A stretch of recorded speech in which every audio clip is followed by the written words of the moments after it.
welcome back to the show, the Evil Dungeon Master Universe. I am your host, Evil Dungeon Master Vince. Hopefully you're doing well out there. It is Monday.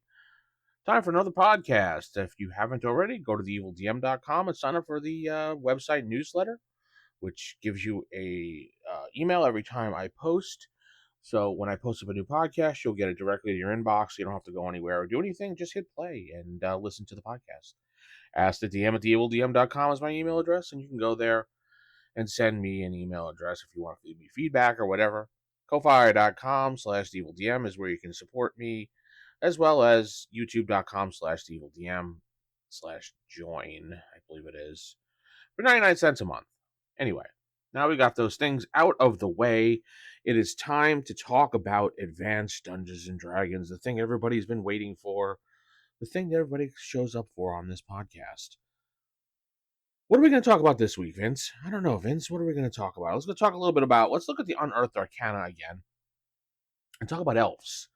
Now, elves, it's a race that we're pretty much familiar with when it comes to playing fantasy games. It's one of the staples of podcasting. The staples of fantasy, the elven race. There's usually an elf race just about in every game, except for, I think, was it Talismania, who claims that there are no elves in that game. But generally, every fantasy game has a elf race in it. But what they really don't have, and maybe later editions have this, but the real editions of Dungeons & Dragons don't really have this because they don't really split them up. But they have subraces. Unearthed Arcana gives us a bunch of subraces that we can use when it comes to playing the game. Generally, you just get elf. Now, Gary decided to split it up a little bit and give us some more information. You got Gray Elves, Wood Elves. Let's see here. We got Wild Elves and Valley Elves, and Dark Elves, or Drow as they're called. And it gives you a lot of information about the Drow in here as far as comparative to the other ones. Gray Elves are pretty much the rare race of elves, and they have most of the abilities that you would think an elf would have. So they're kind of the standard for elves. When you think about elves, you would get the standard gray elf. Though the Gary goes on to saying they're not as common as high elves, and don't really associate with humanoids other than elves for long periods. They are thinner than high elves with hair color of silver or gold and eyes of amber or violet. Though the gray elves look like they are the standard of elves, they really are not, because we can go on, it'll tell you otherwise. Wood Elves, also known as Sylvan Elves, have the ability similar to those of the High Elves, including resistance, sleep charm, extra bonuses when wielding sword and bow, improvisation, silent movement, detection of secret doors and concealed doors. They speak Elvish, Common, and the tongue of the woodland mammal. Many, as gnomes, may communicate with burrowing mammals, but no other language to start with. So they really don't speak anything but what they know. They don't even speak Common or English or whatever your world is. They receive a +1 bonus to initiative die for rolling for strength, but the normal maximum of 18 still applies. So they can still go to 18 with a bonus of +1. And must take a -1 penalty on their initiative generating score for intelligence.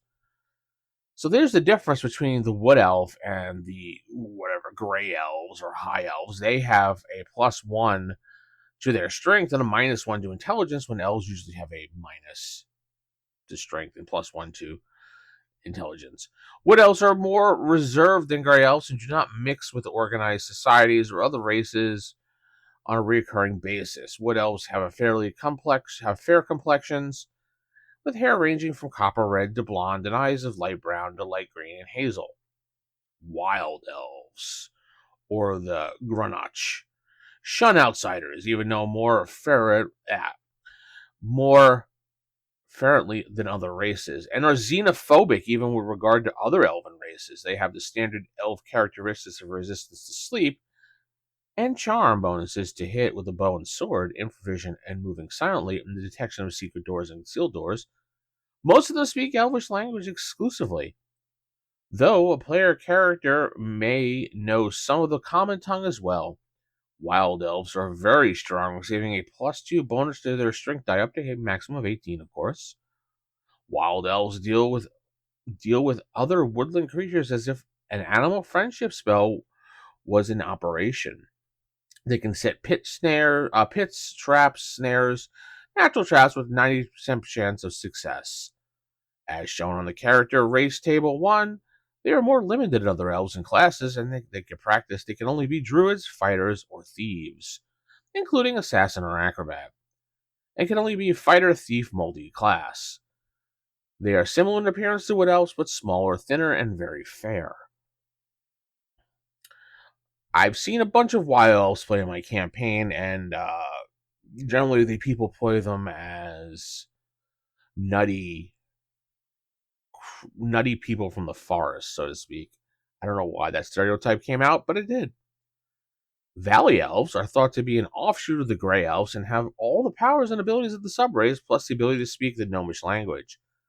Valley Elves are usually tall, some of them grow to the height of humans. They are shunned by other elven subraces who do not consider them true elves. The name of the Valley Elves is derived from the Valley of the Mage, where the subrace is headquartered in the world of Greyhawk setting. But the Valley Elves are equally at home in any similar far removed section of the world. So they don't really get anything special for being a Valley Elf, just that they're shunned by most of the elven races. Now here's where Gary goes into a lot of detail when it comes to Dark Elves, or Drow, or they are similar to that of other elves, but the skin color is inky black of a moonless night, and their hair is pure white or silver.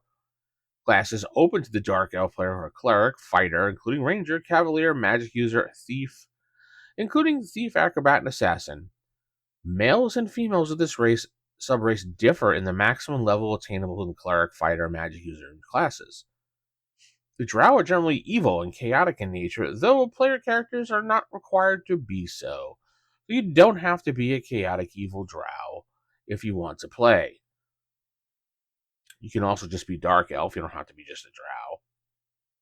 Dark Elf player character is considered an outcast from his or her homeland deep within the earth. Whether by matter of choice, alignment, or merely being on the losing side of some family-wide power struggle, which is interesting.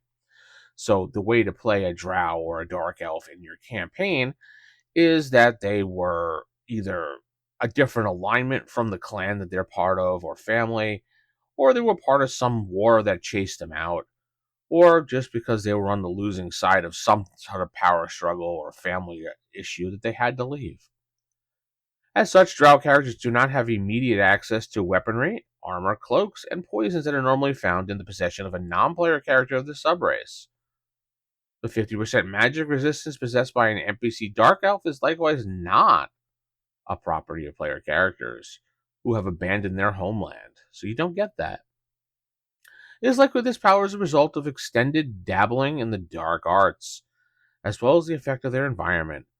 Once having made the decision to embark upon an adventuring career, a Drow player character can never regain this magic resistance short of use of a wish spells or similar magics. magics. But could still rise in power and dominate fellow Dark Elves. Oh, no. Outcast Dark Elves do not retain their customary elven resistance to charm and sleep. Aha. They do retain their customary charm and sleep and receive a +2 bonus to all saving throws for magical effect. Dark Elves do not gain the combat bonus of the surface elves with regard to sword and bow, but may fight with 2 weapons without penalty, provided each weapon may be easily wielded in one hand. They cannot use a shield when performing this type of combat, but may use a spiked buckler as one of their 2 weapons. The fact that they had to write that you can't use a shield with using 2 swords or 2 weapons like that is just silly. Anyone with common sense knows you would not be able to use a shield when it comes to 2-weapon combat, because where are you going to place the shield? And how are you going to fight?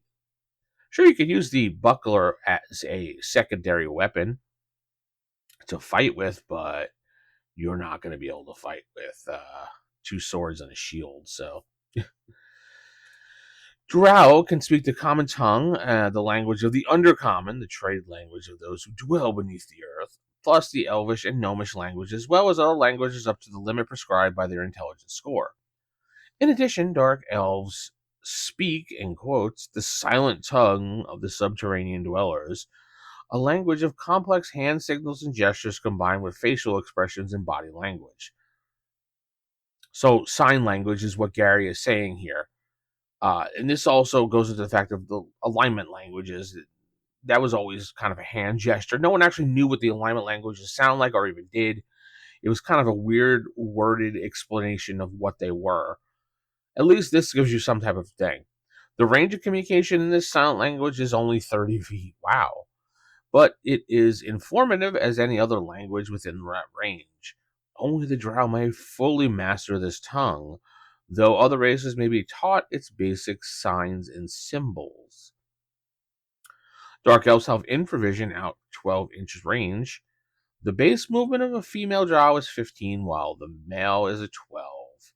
Aww. Drow have the ability to detect secret concealed doors just as any other elves can, and can also detect new construction, stonework traps, sliding walls, just like dwarves do. Dark elves can move silently in the same manner as other elves under the same conditions and are surprised only in a 1 in 8 chance.